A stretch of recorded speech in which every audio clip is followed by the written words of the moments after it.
ये सखी बड़ी ठंडा लगता हो, ऊपर से भूखो लागल बा। अरे हमरो लगता हो।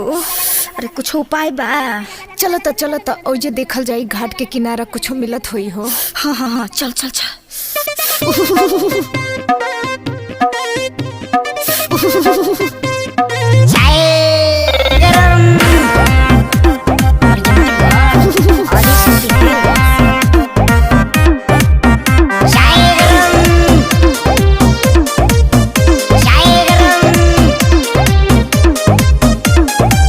लागता बेजार बड़ा कपतानी खड़े खड़ा ढेर नौटंकी फैला पढ़ जानी झूठ पहाड़ा धर्म कमाए छठी घाटे अइला भइला तू निरतैया हो।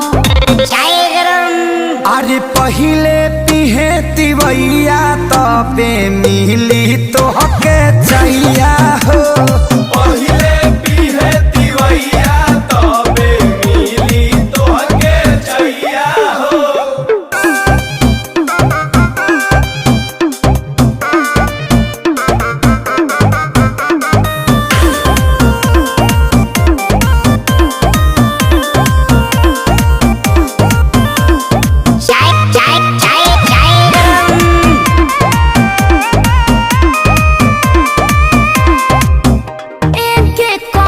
चाय खातिर करेला बवाल तू झूठा ही लगैले बड़ा घाटे असटाल।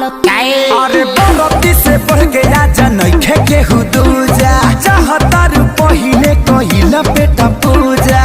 अबे न लौकेला पूर्व के लाली विद्या नहाली समैया।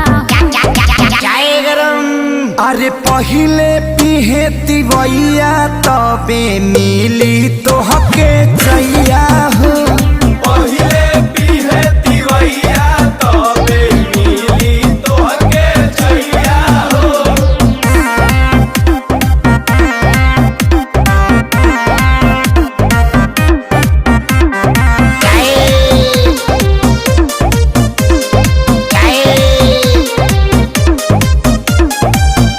बड़ा बेरहम तोहरा दिल में नइखे दाया भूखे रे पियासे कबले छछने लकाया।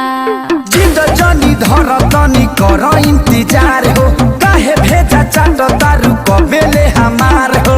बोस खेसारी करो न रहम पड़िले तोहरा पैया हो। छठी मैया हो। अरे पहिले पिहे तिवैया तबे मिली